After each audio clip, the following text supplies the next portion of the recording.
Meanwhile, opposition mounting for the president's health care law, but is there really no alternative, as Democrats say? At least they used to say, well, we're going to replace it with something better.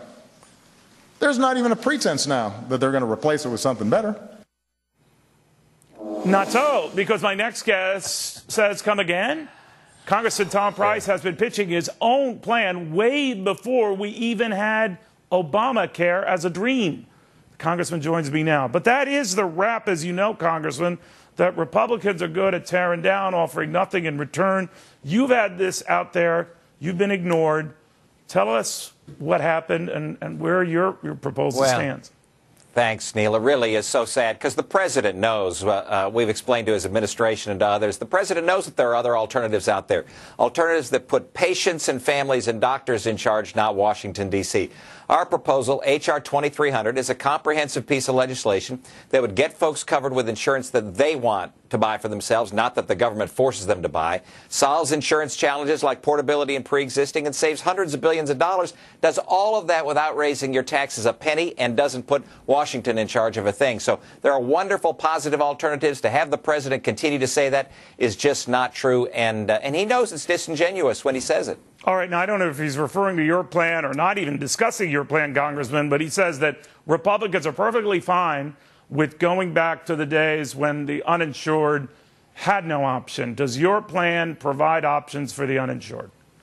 Absolutely. In fact, I think with our plan, H.R. 2300, we'd get more folks covered. In fact, we believe every single American, as opposed to the president's plan, which won't. But the fact of the matter is, even when the president's plan, Obamacare, was passed, Republicans had a positive alternative that we put on the floor of the House that would have covered more individuals and would have saved resources for this nation, and the president ignores that as well. So this phony argument that there are no alternatives, that you have to put Washington in charge of our health care, just isn't so, and the president knows it isn't so. So it's time for him to knock it off. It's time for him to recognize, as he has with fully a third of his piece of legislation already, that he himself has already delayed or provided waivers for. It's time to delay the rest of it, and then let's get together and come up with a positive, patient-centered alternative. In the meantime, as I'm sure you're aware, sir, there's a movement on the part of some Republicans, particularly the Senate, Ted Cruz among them, leading the effort to defund the president's health care law,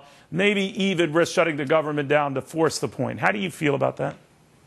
Well, I think the goal that we ought to have is to make certain that the American people never have to live under this law. Now, whether that's in the continuing resolution and defunding it, whether it's in the budget, the debt ceiling debate and defunding it there, or delaying it for a year, whether it's in a sole piece of legislation by itself, it doesn't make any difference to me what the tactic is, as long as we get to the goal. And the goal ought to be that the American people ought not have to live under this law, because it's a bad law, yes, but it's going to, as a physician, I can tell you it's going to harm the quality of health care in our country. I'm not willing to stand by and let that happen. But you seem to be drawing a line at pushing this to shutting down the government to force the point.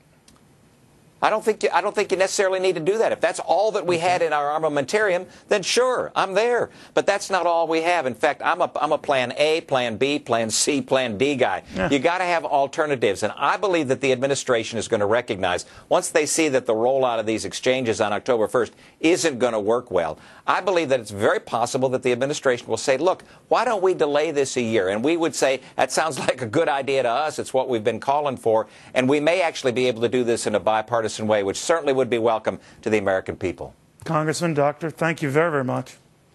Thanks, Neil. Meanwhile, what is the jury?